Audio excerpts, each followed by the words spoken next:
hérna eru komnir bræður tveir, Eyjólfur, kallar Eyjó og Erpur, sinni Eyvindar. Sæll og Bleisar. Herðu, ég fekk ykkur til að koma hérna bara að þeir eru skemmtilegir, en líka að því að þeir eru búin að vera mikið í Suður Ameríku. Já. Og það svona ein af svona fréttunum sem að verða í vetur svona... Ég verð bara ekki var við þessar fréttir. Ég að horfa á drottninguna stanslust og það Úkraína og eitthvað. Það svo mikil hlutir að gerast í Suður Ameríku.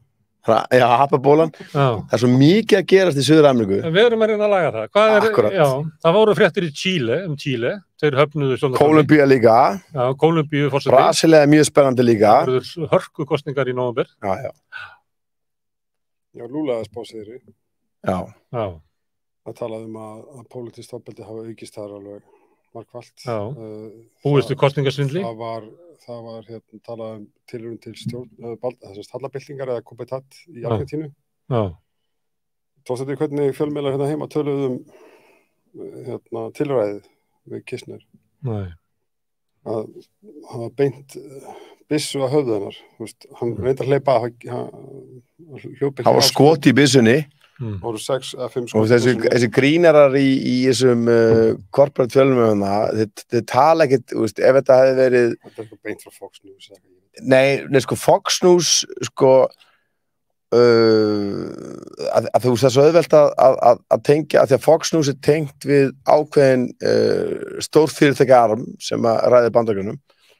Fox News Murdoch, en hinir sem verið svo frjálslyndir og nótalegir gerði ekki raskat með það, því þeir eru bara, það önnur stórfyrirtæki á bak við þann arm. Þannig að stórfyrirtækja miðlarnir, bara það sem að corporate press sem að ræði Vesturlöndum, þeir töluðu bara þetta eins og það bara verið bara einhver hókus-pókus byssa. Byssu beint að höfði varaforstans. Þetta var morðtilraun, það voru kúlur í þessari byssu, þú veist, eitthvað var að byssunni eða eitthvað. Já, við fáum mjög takmarkaða fréttir, ef við tölum aðeins okkur, og það segir ferðalög í Suður Ameríku, þá er það aðalega Kúba, við erum báðir vinir til félag Íslands og Kúbu, en ég hef farið nokkuð sem til Mexíkó, Erpur hefur farið töluvert í Mið-Ameríku, ég fætti Guatemala reyndar og Belize, svo ég farið til Argentínu og Chile. Segðu mér bara, af hverju eru þið svona mikið þarna? Í þessari deild jarðar? Ég held að þetta byrja náttúrulega eins og bara flest allt, með því að þú ferð, þegar við erum úlingar. 19 ára þegar fyrst, þá var ennþá periódaspecial. Að ferða til Kúbu? Á Kúbu, 95. Svo ferð þú 97. Þá er ennþá hvað segir þau? Periódaspecial, raun og veru eftir hrun Sovétríkjanna, þegar að Kúba sem að vegna þess að ástandið í Suður Ameríku, við erum að tala Suður Ameríka það búið ákveða fyrir löngu síðan að Suður Ameríka sé áhrifasvæði Bandaríkjanna. Þetta Monroe-kenningin, það kemur með henni. Monroe sem forseti, það ekki? Monroe-doktrín, já. Já, bara ríki í Evrópu, konungsríki í Evrópu og stórveldið Evrópu, farið bara burtur, þetta er okkar svæði. Og þeir hafa allan tíma hegðað sér þannig. Og þetta til dæmis að því að þú veist, það er Evrópuríki sem að liggja til þess að Rússlandi.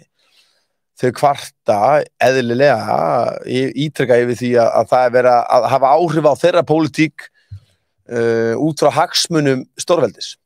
Það er ekki orð það að þetta er alveg að sama sem í gangi, nema bara, ég myndi segja bara miklu verra, vegna þess að Suður Ameríka búin að vera stanslaust undir hrottafullum áhrifum, stefna sem snýst það að ekkert að auðlindum eða fólkið eða landi í Suður Ameríku á að þjóna íbúanum, þá að þjóna, þetta sem að við köllum bananalýðveldi. Þannig að, svo fyrir maður aftur að því. Þannig hvert skipti sem að þjóðir Suður Ameríku eða Mið-Ameríku reyna að öðlast sjálfstæði, geta tekið sjálfur ákvæðan hvernig nýta sína auðlindir, að þá bankar CIA upp á og... Akkurat. Og þú veist, og að einhverju leyti náttúrulega í Karabíhafinu ertu ennþá með áhrif frá frá sko leyniþjónustum gömlu nýlundaveldana. Haítí tímis hafa alveg fundið fyrir Frakkanum, en Suður-Ameríka fyrst og fremst undir áhrifum frá Bandaríkjunum. Kúba, þið eru mikið á Kúbu, það eiland í þessari sögu. Já, og það, sko, núna þetta pólun þannig að það Nicaragua, Venezuela og Kúba sem eru, sko... Og Bólivía. Já, Bólivía. Fyrsti frumbygginn sem að leiðir, sem svo sérstætt vegna þess að mikið af þessum löndum eru með svo rosalega stóran, stundum meirihluta af frumbyggjum.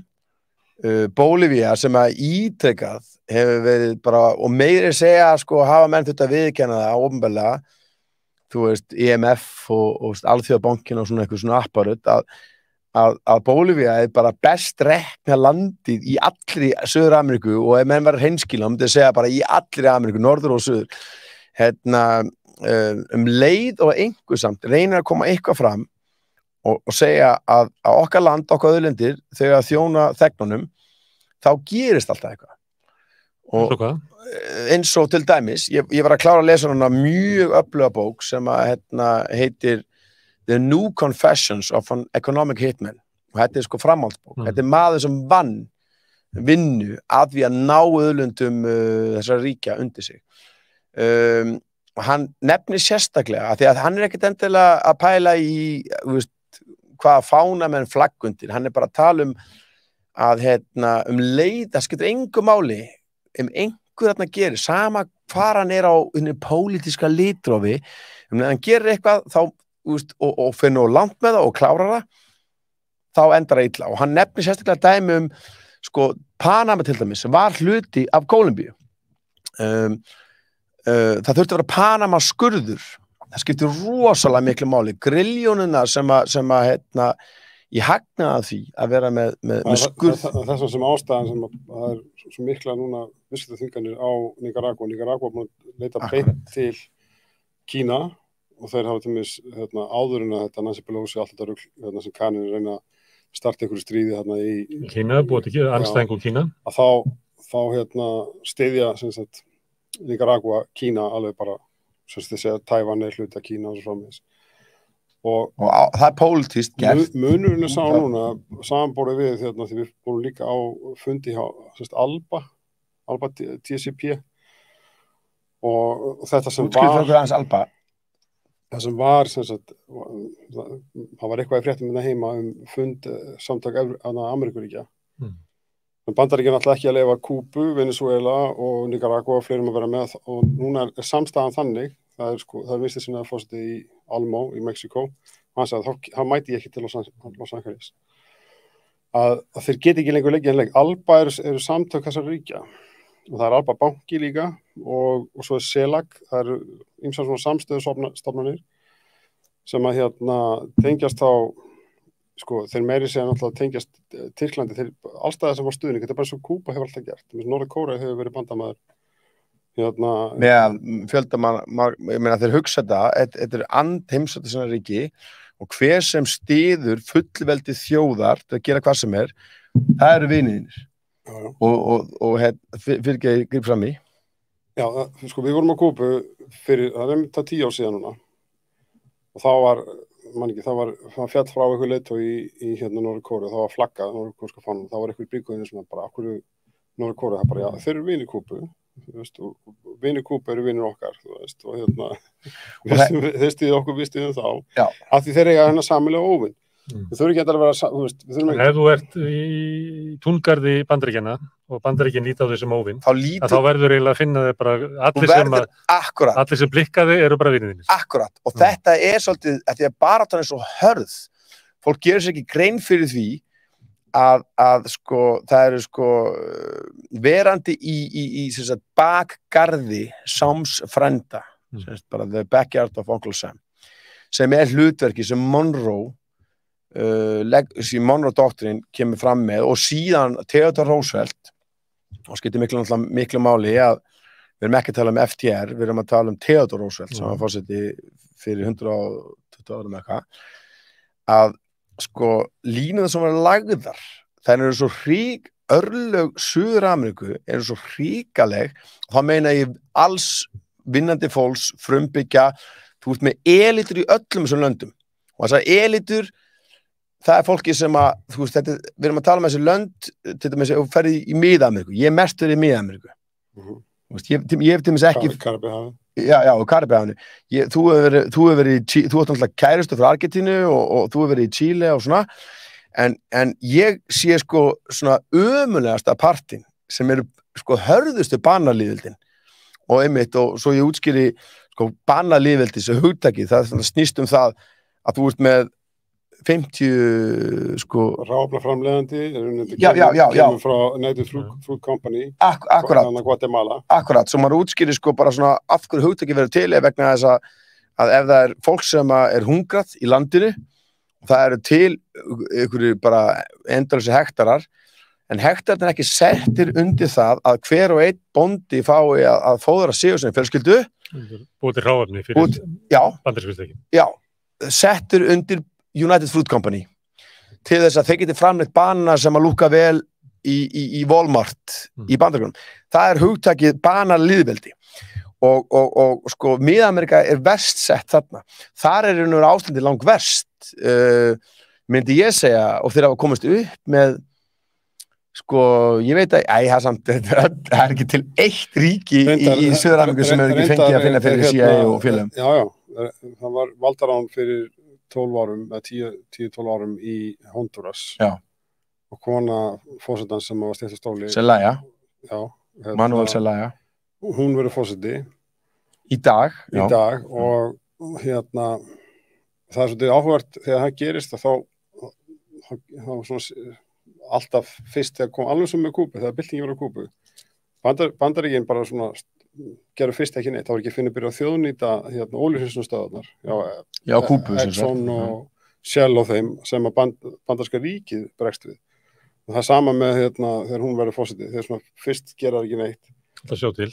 Já. Það sjá til og við kennum sem fórseta og það er sko það ríki sem eiginlega verst farið af öllum þessu ríkjum Kólumbía og það er ekki talað um það í þessu samhengi það er talað um flóttamannavanda frá Úkraínu og svoleiðis og eitthvað aðeins Afganistan eftir að Kanin fór þaðan sko, stærstu flóttamannabúðir eru þar í heiminum en á eftir því landi kemur Kólumbía.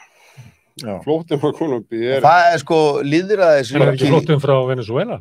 Það er flott frá Venezuela. Já, það er líka fólk sem snýr aftur til Venezuela. Leið og aðstæður það lendir bara í fordómum og ofsóknum annars það frá. Eins og ég lendi í Perú og þannig að það komin businessfórsetið þar líka sem er að berjast við. En sko, nú er bara komið svo mikið af head of state, það er svo mikið af fórsetum og öðrum sem eru viðstasinnaðir, sem að þeir geta komið frá tímabundi eins og í Bólivíu, en Luis Arce er komin aftur núna. Nei, menn að Lula var settur í eitthvað bull, sko, af því að hann settur í fangilsi, en það er málið að það er ekki til snjallara apparat, af því að þú veist, nú horfum við á, þú veist, Rússinn er svo klaufalegur og klunnalegur.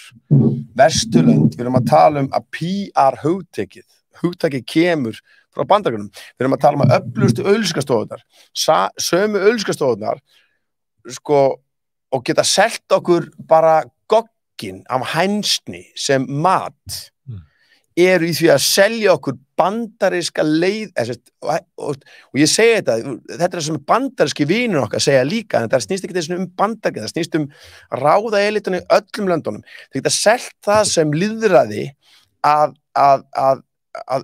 almenningur á ekki neitt, er ekki menntaður, á ekki heilbrigðisþjónustu og löndin sem þau getur ræktað mat til að fóðra sig, þau eru í höndunum á stórfyrirtækjum sem rækta banana og þetta er sko gamla klassiska skýringin. Ef þú kýst vitlaus stjórnvöld þá munum við fella þau.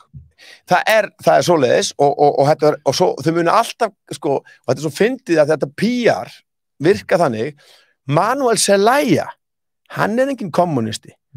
Hann er engin sko, hann kalla sig ekkert hitt eða þetta. Hann eins vegar bara lendir því leið og hann gerir eitthvað sem þjóna þegnum Honduras. Þá var hann frá og þeir munur reyna að útmála hann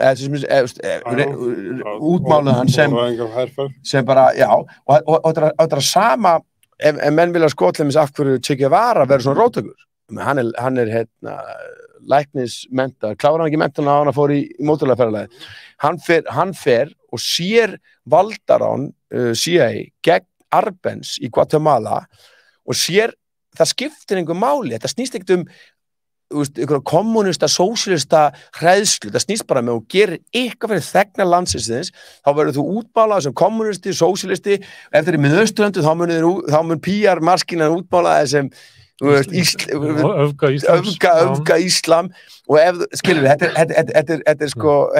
er ofaslega einfalt prógram sem við keyra eftir og þeir hafa gert það ofaslega öflugt og það kemur vel fram í bókinni sem ég var klár að lesa New Confessor of Economic Hitmen þá segir hann sko að hann var svo glaður þótt hann var að vinna fyrir stórfyrirtækin sem eru nátengd því að Bandaríkin eru svo langt komin í hann kapitalisma þótt að Evrópa sé sjálfsög stórfyrirtækin ráða líka okkur en Bandaríkin eru svo langt komin í það og þá segir hann, svo kemur maður til valda sem er í Panama og sem segir bara Panama-skurðurinn á að vera og Panama var búið til sem land, þetta var hluta Kólumbíu en þeir eru að búið til sér landi, það var auðveldara að búa til einhvern lepp yfir smáríki heldunni yfir allir Kólumbíu. Það var fullkomin tök á Panama-skurðunum. Algjörlega, og hann segir bara, við eigum hennar skurð og síðan náttúrulega tekur hann með fullum stuðningi þjóðarinnar yfir Panama-skurðun. Svo deyr hann í flugsleysi, skilurðu. Og það svo mikið að liði sem að deyja sko hafa dáið úr flugslýsi eða einhvern skrýtnum aðstæðum eða krabbamenn eða eitthvað sem hafa farið gegn Bandaríkjunum og aftur, svo kemur valdarann, herinn dettur inn og allt í unni Panama-skurðin aftur komin undir vald Bandaríkjuna. Svona öll sagan. Fólki sem hittið, þeir eru bara á göttunni að hitta bara venjulegt fólk í þessu löndum. Hver afstæða þeirra til Bandaríkjuna?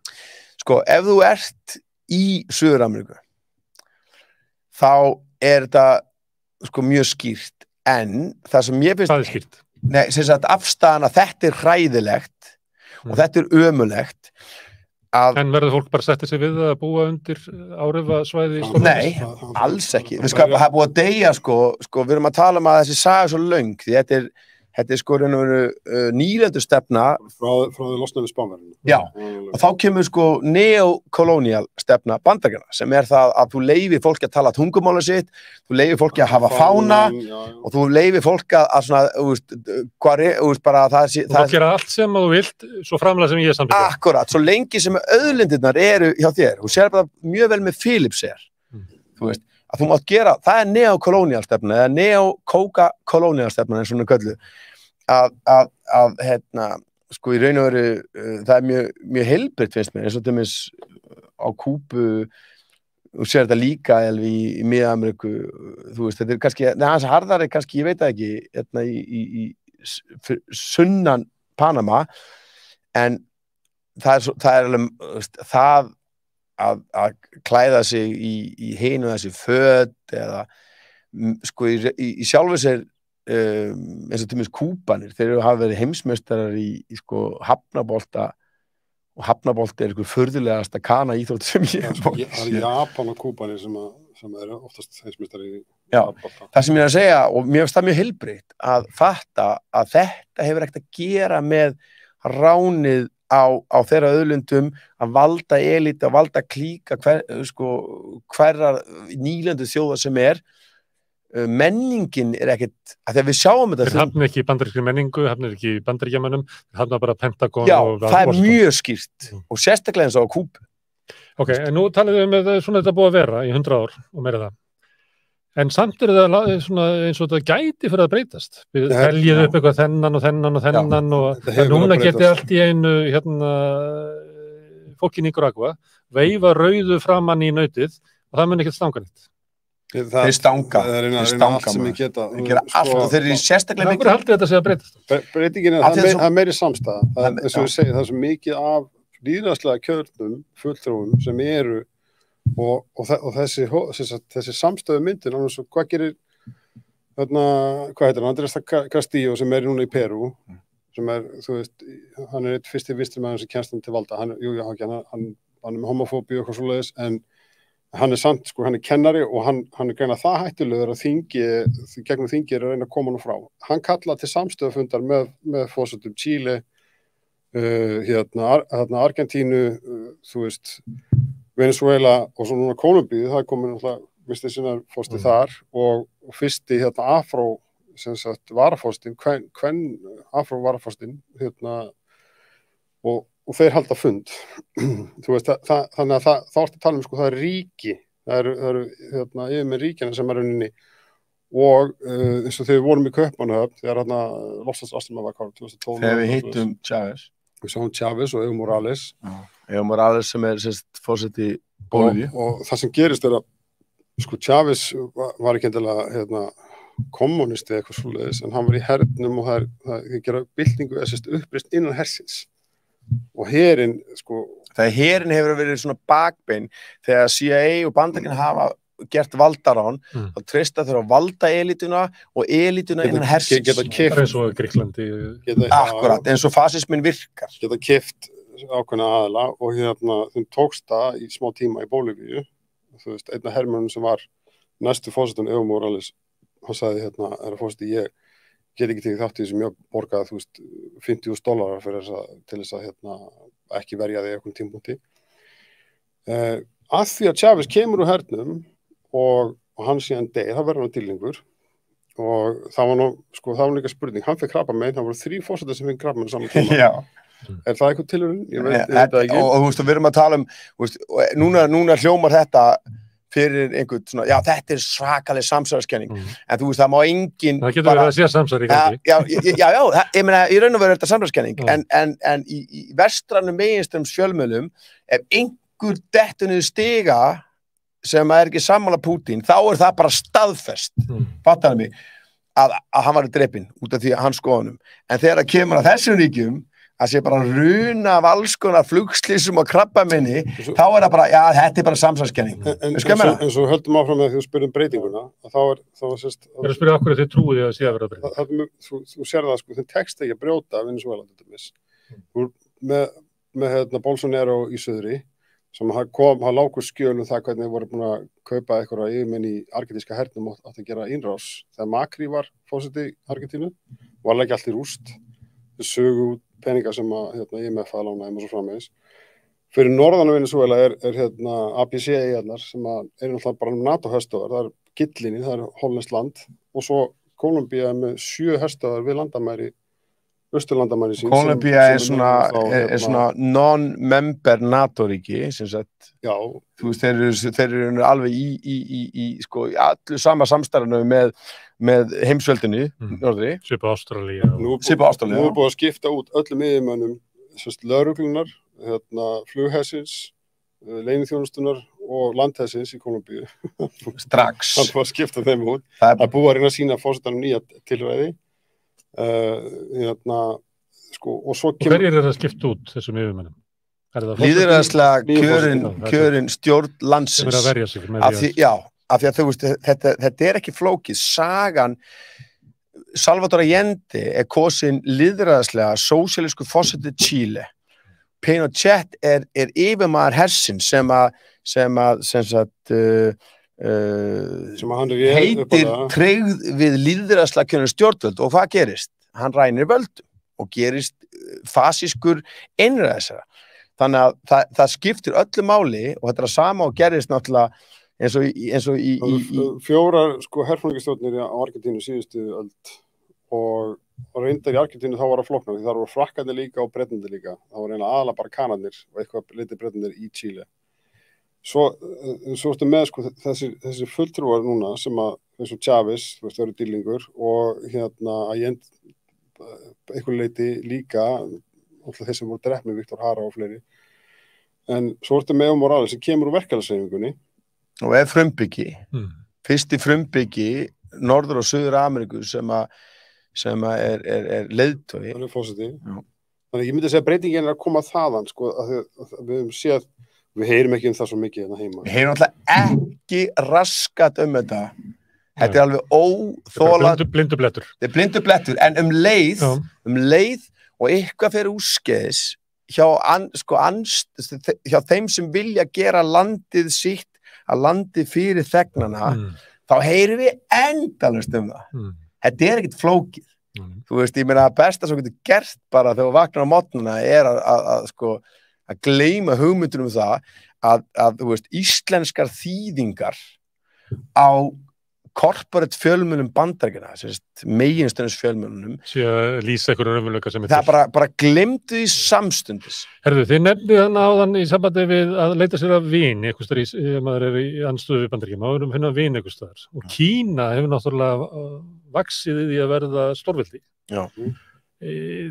Styrkur Kína eykur það kjark og þor þeirra sem eru í Suður-Ameríku og eru vinstra fólk.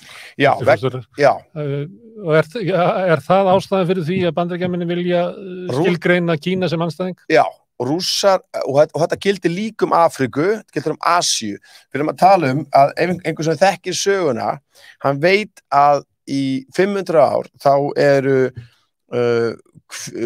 forrík, hvít, vestræn þjóðfélög búnir að, það eru milljónir blökkumanna sem voru að vinna undir raskatið á ráðastéttinni á Vesturlöndum og við skulum ekki miskila að þetta sýnst ekkert svíð, við sýnst aldrei það að það sé Evrópa gegn hinum að þessum, við erum með ráðastétt sem var bara orðin svo þróið kapitalisk bara fyrir mörgum árum síðan að þeir eru búin að ná tökum svo snemma og það er búið að ræna öllum þessum auðlindum. Af hverju Afríka með allar svona auðlindir, er það af því að blökkumann sé svo heimskur og hvítimann sé svo gáar? Það gamla réttlætingin, það bara svolítið erfitt í dag á Vesturlöndum líka að segja þetta við fólk að blökkumann svo heimskur, Afríkumenn svo heimskir spiltir og heimskir.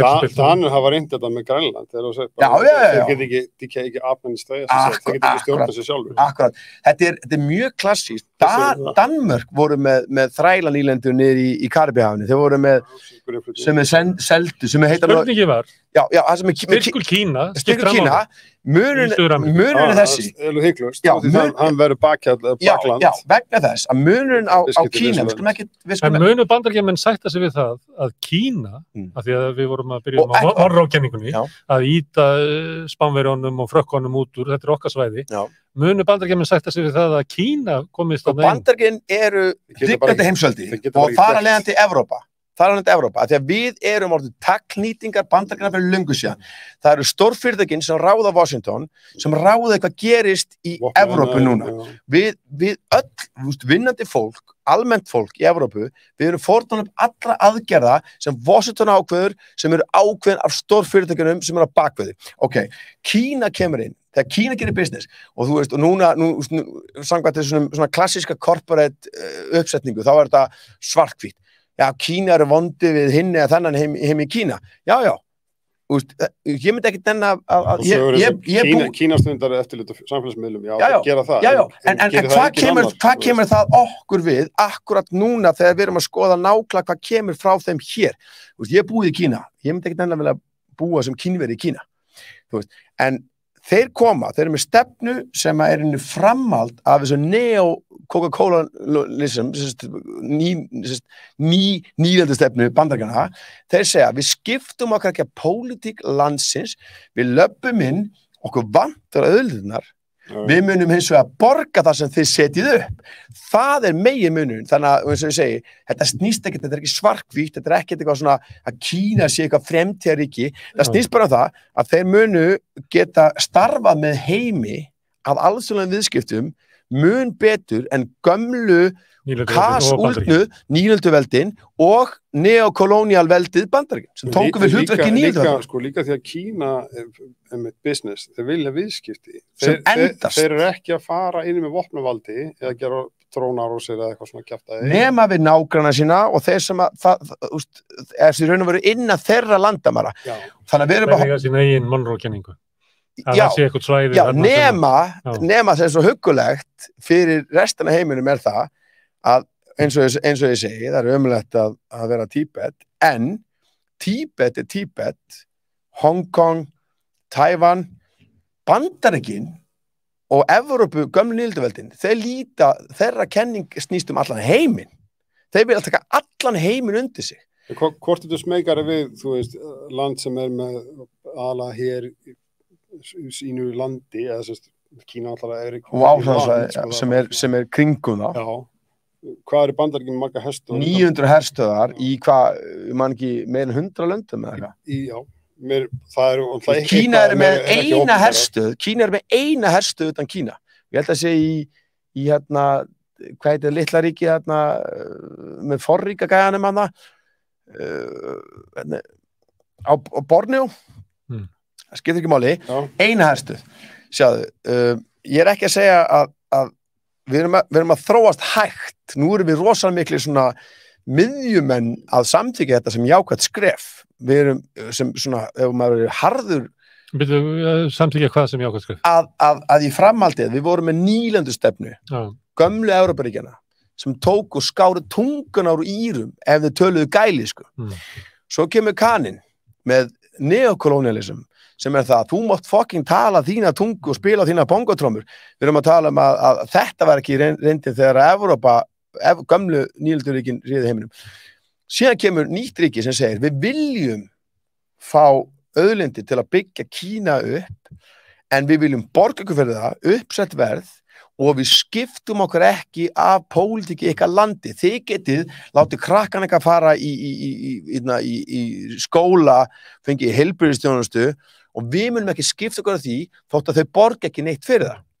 Hérna, hvernig almenningur sem þið hittið á götunni, ég tala síðan á götunni, hvernig talar almenningur í Suður-Ameríku og Mið-Ameríku Kínverja? Sko, áhrifin er ekki bein... Ekki eins sýnileg eins og í Afríku. Beintegn, ég menna það... Ekki eins sýnilegt og í Afríku. Sýnilegri í Afríku. En eins og Timmis, að því að sko núna eins og Kúbu til dæmis, og þetta sama í Mið-Ameríku, þetta ekki droslega áberandi. Ég heyri, sko, ég hef ekki heyrt neitt í líkingu við áróðurinn sem við heyrum hér, allir séu svo hræddur það að, ok, gott dæmi. Jamaica maður, sem ég spurði hann að þessu. Jamaica var undir breska krúnunni og mjög illa að fara með það. Og ennþá undir, þeir eru að velta fyrir sér að hætta núna. Já, þeir eru að velta fyrir sér og fleiri. Nenni ekki að vera undir Karli. Nenni ekki að vera undir Karli. Nema hvað, ég sagði bara, þú veist, sem bara hreinskili, hvernig munurinn á að því að Kínverjar er búin að fjárfesta svakalega í Jamaica. Hann sagði bara, við vitum alveg að Kína eru að ná í auðlindunum okkar. En á seinustu, sko, þessum, ég man ekki hvað áratíma nefndi, en við erum að tala bara 10 ár pluss eitthvað. Á þeim tíma hafa þeir fjárfest meira í öllum okkar innviðum og einhverjum hlutum sem skipta okkar lífi máli, heldur Bretland gerði hvað voru þið, 200 ár, ég veit ekki hvað áttu Jamaica lengi. Englendingar gerðu ekki raskat fyrir þeir rændu bara. Þannig að Kínverjar komi inn með business sem á endast, þannig að þeir leggja fullt í að hafa businessin þannig að fólk sé sátt við businessin. Af því að Kínverjar vinna eftir ekki þessum 4 ára konsepti. Þú sér það bara eins og með Víetnam að þegar að Kínverjar voru 1000 ára að reyna að vinna Víetnam undir sig, svo gáðist þau bara upp, 1000 ár. Svo kom Frakkinn, gamla heimsveldið, 100 ára að reyna að vinna Víetnam undir sig. Svo kom Kaninn og, Kaninn átti bara nokkur ár, sko. Svo kemur Kaninn og heldur að geta unnið á korteri. Það sem ég er að segja það, að Kínverjar, Kínu stjórnvöld, þeir vilja að businessin endist. Þeir vilja jafnvægi. Og ef menn þekka Konfúsíus og svona, menn þurfa að skoða, ef menn vilja fatta hvað Kína snýst þá ættu menn geta að skoða Mao og allan fjandann, en menn ættu fara svaka djúpt í Konfúsíus. Hérna, það eru kosningar í Brasilíu í haust. Hvað eru fleira sem við ættum að fylgjast með? Þið segir að þið sé ekki hægt að fylgjast með íslensku fjölmiðlum? Nei. Jú, ef maður fylgjast með þeim, en þá náttúrulega veit maður nokkuð með hvað er orðaðin í Bandaríkjunum, sko. Hvað framundan? Brasilía náttúrulega rísa mál. Það rétt. Brasilía svakalega mál. Haldið að kosningarna verði bara eðlilegar, lífræðslegar? Sko Bolsonaro er búin að hóta. Láta herinn telja atkvæðin? Bolsonaro er búin að biðja Biden að hjálpa sér. Og Trump hefði gert það á þess að láta spyrja sig. Hann fór með sig bara í opinbera heimsókn til Brasilíu. Ef við takið eftir hver heimsækir, þú veist, hvaða staði, þá var það Trump sem fór til Brasilíu að hitta hann, já, þessar kosningar eru mjög mikilvægar og ég trúi því að Lula muni vinna, alveg eins og Macri fór frá í Argentínu. Við þurfum að fylgjast með Uruguay vegna þess að þar er eitthvað skrítið í gangi þar. FBI að þjálfa einhverja sérsveitir. Paraguay er svona eitthvað skona pattstaða, maður veit það ekki alveg, en sko ég held bara að hreyfingin í Brasilíu en það öfluga, það mun ekki stoppa. Nei, ekki að stoppa. Chile náttúrulega, já, við erum með Boric og við erum með í Perú og hann er nýja fórseta í Kólumbíu, það sko bara fylgjast með álfinni, það var þannig. Já. Herðu, þakka ykkur fyrir að koma. Herpur er farinn á klóstið. Þannig að gaman að ræða við ykkur. Maður fær svona sýn í svona hvernig þetta var í uppeldinu hjá ykkur. Var kvöldverðarborðið svona hjá ykkur þegar þið voru strákar? Já, sko, ég stupið það að það var alltaf það var bara umræður og ef maður opnaði munnin og þá var hlusta á það og svo þurfti maður bara að færa rök fyrir því. Já, maður þurfti bara að kynna sér málið. Það var rauninni niðurstaðan, en það var þú veist, ef maður opnaði munnin það bara já og líka sem ég segi einu lagi sko, rifist við rangláta fréttaflutning við tæki þegar voru eitthvað svona að því að við munum alltaf foreldrar okkar er kynslóð sem að mótmæltu Víetnamstríðinu kröftulega og voru í fylkingunni og þegar að þú veist það var beinleiðis það var að vera að brjóta rúður hvítleðni brjóta rúður alltaf hjá samtök hestaðarstæka. Já, æskulisfylkingunni. Já, þannig að þú veist umræðin er alltaf það sem að vera ofan á. Og þið hafið tekið svona haldið áfram baráttu foreldrar ykkar? Að sjálfsögðu. Að sömuleyti þá hefur sko sú kynslóð og fólki sem var að berjast fyrir eitthvað neginn fengið svona skrýtna stöðu í menningunni. Það var svolítið verið að hæðast að þessu, þannig að Jón Gnarr og félögum trúbótararnir sem eru að syngja erum alltaf Georg Bjarnfriðsson er þá sem að það er svolítið verið að hæðast að þessari baráttu kynslóð Já, ég meina þú veist sko það, ég meina ég raun og veru ég myndi segja að sko gott grín er alveg gott grín en þeir sem ráðast og hæðast af þeim sem hafa valdið það eru sko stærstu listamenn mannkynssögunar. Þeir sem hæðast að þeir sem hafa ekki valdið eða þeim sem að standa með þeim sem hafa ekki valdið. Sagan dæmir þetta, skoðuðu bara alla söguna, skoðuðu bara, ég meina, það var einhverjir sem voru flipkísar á sama tíma og Chaplin sem gerðu sko lítið úr vinnandi fólki. Chaplin er það sem við munum eftir. Stærstu listamenni mun alltaf, sko, nú kem ég svolítið skáinn, en það skiptir máli að ég held ég að gripið ykkur alveg rétt með það, að leggja línar að sko, sama hvað er búið að snúa út úr Jesú Kristi og allt það, og ég er ekki Kristi, minnum alveg, en það sem ég er að segja, sá sem stendur með þeim sem hafa ekki valdið, það eru hetjurnar sem mannkynsagan mann. Það er eina staðan sem hægt er að vera á. Ég meina að sjálfsög og það er ekkert fallegra heldur en að þú veist, við getum og ég var búin að lifa lengi þegar ég fattaði að þótt að ég hef aldrei skynjað mig í einhverju forréttindastöðu þegar maður fer og ferðast eins og þegar ég verið að ferðast gegnum Mið-Ameríku þótt að ég hafi sko, við foreldrar okkar er vinnandi fólk og maður var bara með það svona kallað chicken bus og eitthvað svona þá skynjar þú samt forréttindin og ef við ætlum bara að baða okkur í einu forréttindum og gera ekkert, það er helvíti aumingalegt, sko. Þú veist, við sem ykkur bleiknægar, við erum alveg glæsilegir, hægt að því vera bleiknægi, en ef þú fattar ekki forréttindi sem þú hefur. En það er líka breytingin líka þar, þú veist, úr miðstéttinni, sá hópur samfélagsins sem hefur ekki beina hagsmuni af þessu valdastéttin, þar vera breytingarnar. Það verða breytingar. Já, það er þeir einstaklingar sem að valdið svo miklu meira hjá miðstéttinni og kynnast, geta ferðast og geta borið saman, annars þetta ferðalag með Che Guevara. Já, sko, þetta er svona, þetta er eins og... Íslenska millistéttin ekki að ferðast til þess að átta sig á... Nei, þeir eru á Flórida og Beni. Það er venduðu svæðum. Já, algjörlega. Já, það er náttúrulega þetta sérstakt dæmi. Þú veist, og ég til mis, en það sem ég segja, sko, þetta er eins og, ef fólk hefur lesið, það er frábær, mjög frjálslyndur sósíalisti, George Orwell, skrifaði bók sem heitir 1984. Þá talar hann þetta, að breytingin gerist ekki fyrir en að sem sagt, lágstéttin kemur með. Rís upp. Já, rís upp. Og miðstéttin, þegar... Hjónar lágstéttinni. Já, sko, þegar miðstéttin þegar henni líður illa í kompaníi með hagsmunum sko þeirra forríku þá munir stundum og ekki stundum, ég með þetta ofgest í sögunni þá munir nýta aflið í lágstéttinni eins og franska byltingin græddi lágstéttin á fransku byltingunni? Nei, jú, að einhver leyti en þeir notuðu aflið í þeim en svo svíkuður þetta í raun og veru í lokin.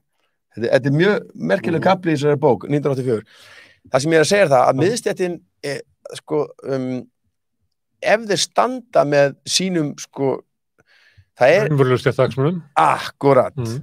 Því að leið og lágstéttin er hægt að rifa kjaft, þú veist, þá mun, sko, súperhástéttin svíkja miðstéttina. Það gerist aftur og aftur og þá bara minkar hún og það er það sem er að gerast í heiminum, okkur vestra heimi í dag. Allstar. Já, þannig að þú veist. Þannig að millistéttin er að dunka niður í lágstétt. Og leið það gerist. Er þá lausnum það að millistéttin er í að taka upp baráttu lágstéttarins? Allir sem eru fólk sem þarf að vakna og pæli svona bara út vikuna hvernig það getur lifað af og fóra krakkana sína eru saman í kompaníi og eiga að hugsa þetta þannig. Það er fjölskyldan. Þetta 1% þarna, sem er kannski mögulega 2% eða eitthvað, þeir hafa ekkert með okkar að gera. Þeir fljúa til tunglsins leið og þeir verða komnir, búin að rústa jörðinni og það verður allt komið í stríð og gróðurhúsáhrifin verður búin að drepa allt hérna í gróðureldum og svona. Þannig að þú ert að fatta þótt að við höfum ákveðin forréttindi, þú veist, sama hvað forréttindi þú hefur, út miðstétt eða bleiknefi eða hvað þú voru að fatta að þín fjölskylda er ekki, þetta er bara eins og lagið segir sko, sem við höfum nú hlusta á nokkar sinnum, vegur drottnarans er ekki þinn. Vindurinn hvað? Hvernig er þetta, þetta er gamla góða lagið, vegur drottnarans er ekki það, þetta er líka skítapartí sem þetta er að gera í gang sko, þetta er ekki partíð sem við viljum vera í. Það er skammina. Herru, þetta er lokaorðin, þetta er ekki partíð sem við viljum vera í. Veist hvað vindur, þú veist hvað vindurinn, að vegur drottnarans er ekki þinn. Vegur drottnarans er ekki þinn. Herru, ágættur hlustendur, ég þakka ykkur fyrir að staldra hérna við og hlusta á okkur hérna við rauðaborðið. Þakka ykkur bræðurum kærlega fyrir að koma hérna og spjalla. Gaman að fá sýnisotni í kvöldverðarborðið hjá ykkur. Ég minni á að rauðaborðið verður hérna aftur á morgun klukkan 8. Þá munum við ræða heimsmálin líka, þá kemur Jón Ormur og við munum fara yfir heimsmálin. Við munum líka tala húsnæðiskerfið og lífeyrissjóðina og það verður margt fleira gott hérna. Þetta er eini alvöru fjölmiðlinn sko. Heyrið hvað Erpur segir. Já, í alvörunni.